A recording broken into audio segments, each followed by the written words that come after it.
This is JoJo, and you know I got soul. Appreciate you for taking the time out for this. We've been wanting to talk to you for a while. I'm glad we made it happen. Absolutely. Just want to get started here to congratulate you not only on the album, and if I forget to say it later on, I think the album is amazing.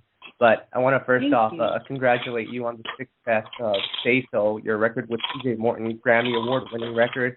I know the awards are nice, but what did that record and the success of that record mean to artists, and what direction you wanted to go in? Really, the lesson that I learned with that record was that it's a great idea to trust myself, and follow my gut, because there was no label politics or anything involved in that record other than two artists who respect and appreciate one another, and just a love for music coming together. And I just think it's such a wonderful time to be making music. And if genres are something that are, important to you, then specifically it's a really great time for R&B. And there's so many different ways to express the influence of R&B on a song or, on your artistry. So that, it was great confirmation that now it's not the time for me to run from who I am. It's time for me to step into who I am. Right. Love it.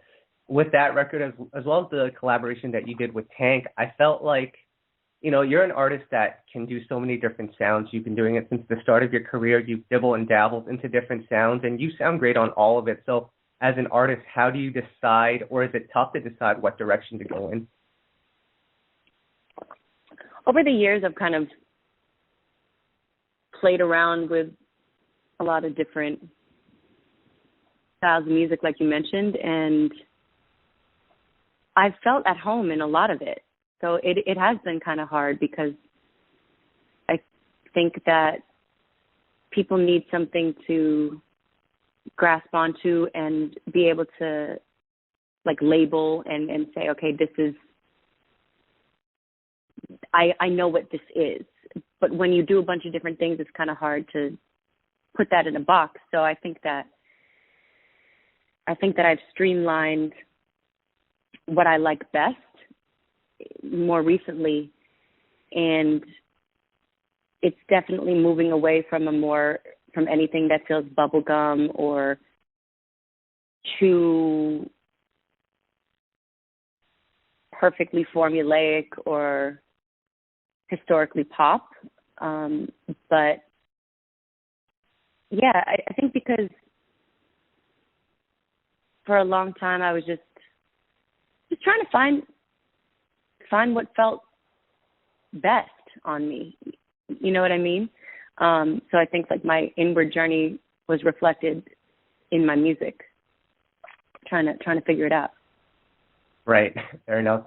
And I had a chance to listen to your new album set to come out in May, and over the weekend I listened to Mad Love as well as Get to Know. And what I took away from both albums, I felt like Mad Love was a good reintroduction for you back into the game after being gone from the public eye for so long. But Good to Know, I feel like, is where you're at currently and where you're going. Do you kind of look at it the same way? Yeah, it's the progression that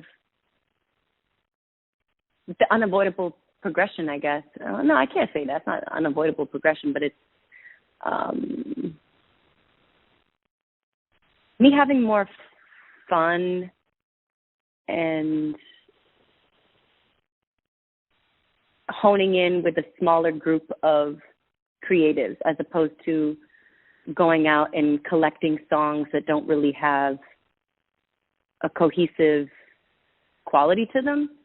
I was just so dissatisfied with that experience of looking for songs as opposed to creating a body of work. All my favorite albums are bodies of work and something that makes sense from front to end. And I just wanted the opportunity to do something like that. So throughout this entire process of creating this album, at what point did you realize, the direction, or it was like the group of people that you were working with, that's what you wanted to do? Like, was that a long drawn out process? Because I know early on in the process you were in the studio with Jermaine Dupri and B. Cox, and those guys are legends. But take me through that process of when you were able to figure out, okay, this is what I want to do. Again, I'm not too huge on genres or labeling things, and yet I understand the importance of it. So with that being said, to explain the sound that I wanted to people, I knew that I needed to bring up the term R&B. And I knew that I wanted to make a pilgrimage to the greats and try some things out and have incredibly valuable conversations and talk about the state of R&B and the future of it. And I'm so grateful to have people in my life like JD and Brian Michael Cox, and I've known those guys for a long time, and they've had indelible influence on me and so many other people. And I think that going to Atlanta and not only working with them, but working with some more up-and-coming people like Beat Gods and Fade Major, who did Man, and Forte Bowie, who I wrote a lot with. I don't know if any of those Forte songs made the project. I don't think they did, but it just definitely over time shaped the final, it shaped the outcome of what the album was. But I kind of allowed my feelings and what I was listening to shape it as well. So I would go into a session and I'd, talk about what I was going through. And even though I was single and consciously abstinent through this process, I was feeling very sensual.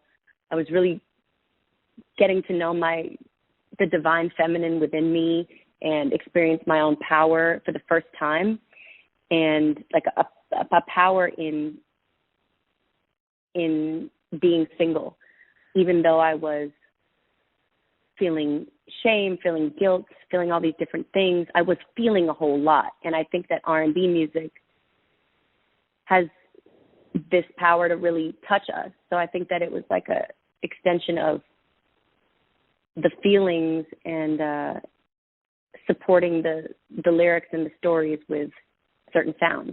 I don't know if that makes sense. Yeah, that does. And then on your song Johanna, which I don't believe is on the album, but you put that out last year, and that song was so open and vulnerable and just talked about some of the experiences you've gone through. And to me, that was a record that I would have wanted to hear on Mad Love.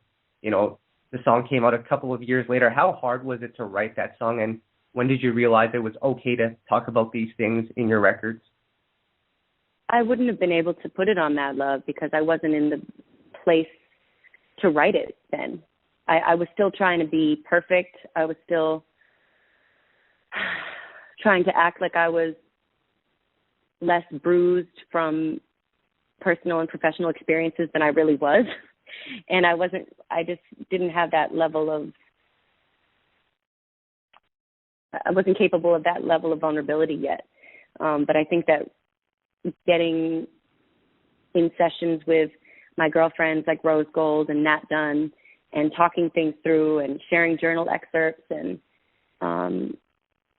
getting into meditations, experiencing different uncomfortable truths about the way I feel about myself and the way I've allowed other people's opinions to shape me over the years.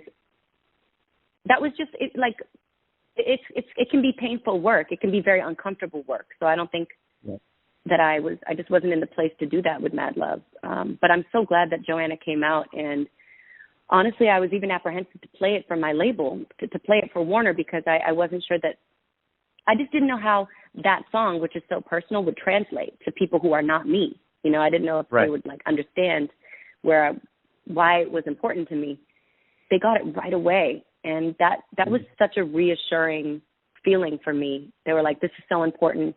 for you telling your story, and like we think that should be the first thing you put out if you feel comfortable with that. I'm like, that's exactly how I envision it. You know, I think that I want to get this out of the way. Right. That's a beautiful thing.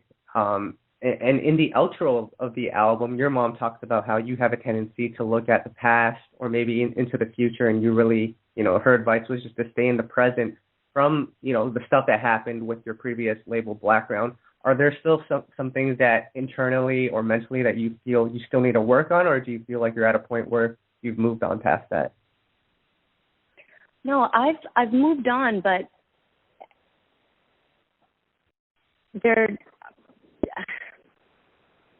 I've still told my story so many different times, and probably the fact that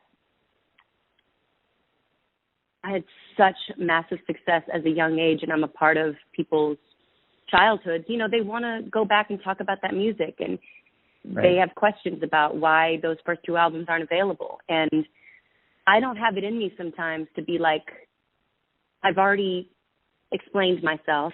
I don't need to explain myself again. That's not the type of personality that I have. So I find myself going back and rehashing and thinking about, you know, bringing up these old things that I personally am very much over. And yet I guess it kind of illuminates that there's still a shred of like, I hate that I still have to talk about this. I want the music today to speak for itself. So that's my goal in the present and moving forward. But I think really what my goal is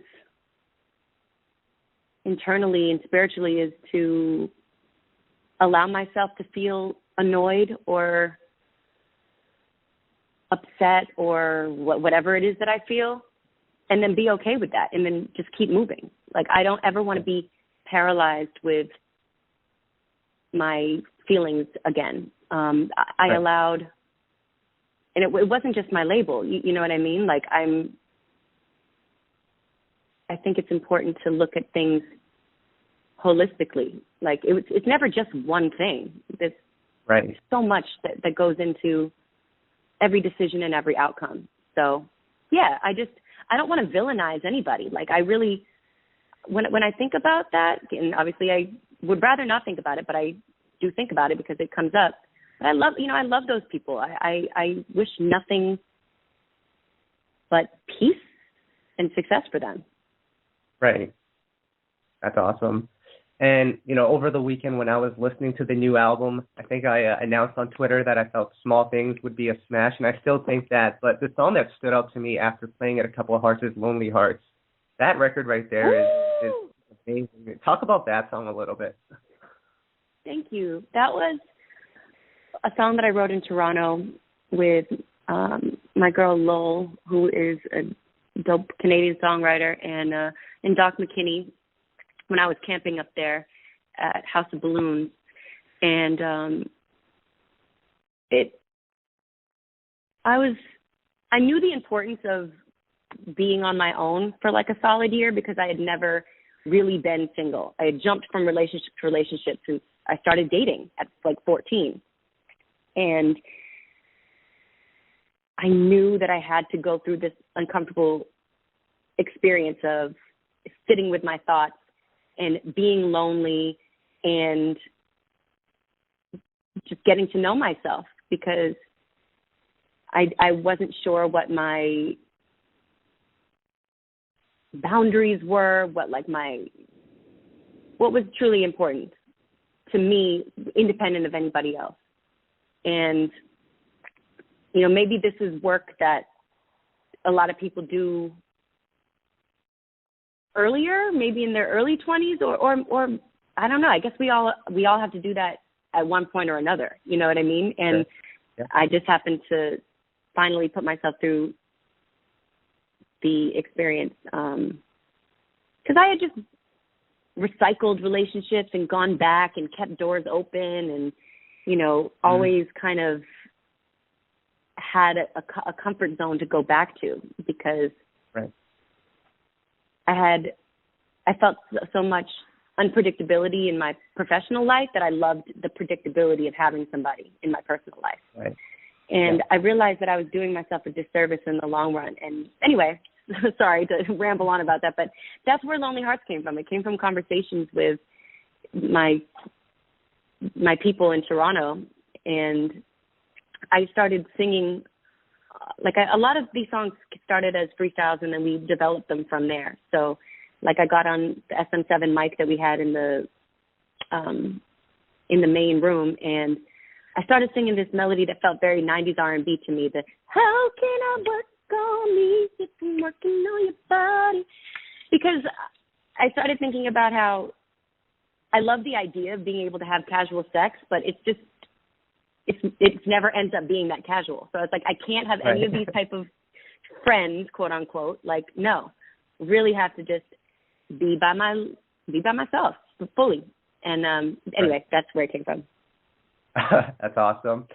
And then just a couple more questions here. You know, you mentioned that you went ahead and re-recorded your first 2 albums, which I love, not only for the fans, but also for the producers that worked on those 2 albums. You know, now they're going to get some income from that as well. And I thought that was just an amazing thing you did. And, you know, looking at your first 2 albums, you worked with a lot of now legends, Static, Sean Garrett, The Underdogs, a lot of people that we would consider legends now. So I guess, what did you take away from those sessions early on that kind of helps you with your creative process now? And I guess, what was a young JoJo like in the studio with these guys?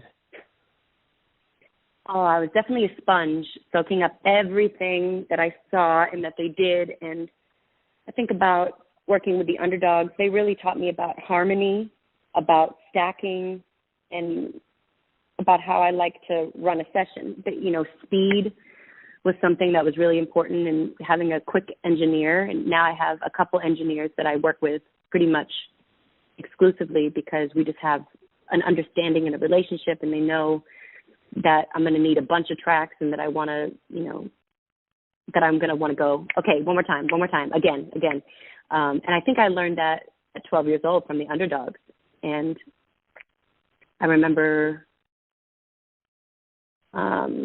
James Fauntleroy was a part of The Underdogs at the time, and I think he worked on Baby It's You and Never Say Goodbye, if I'm not mistaken. And just seeing the way that it was really a creative factory. There was who else? Yeah, like, and you can never understate the importance of really getting to know the artists and like figuring out who they are. Sean Garrett was good at that, and Static was the first person who ever basically encouraged me to trust myself and write a full song by myself. He went to go pick up some food or something. I was 12. We were working on my first album. He went to go pick up some food and left me with his engineer. My mom was there too. It wasn't like I was just like left there with my engineer. But and he was like, why don't you write to this track? And I wrote this song called Bad Boys. And he like helped me figure out the harmonies and the backgrounds and showed me how he like interpreted a song. And I'll be forever grateful for that education, because I think there's no better education than like really making something. And then that's just the illest crash course ever. I'm so lucky that I learned from someone like Static. Awesome. So, JoJo, that's all that I've got for you. Is there anything that you'd like to add? No, thanks for your question. And thanks for listening, and I'm glad you like Lonely Hearts. That's my shit, too.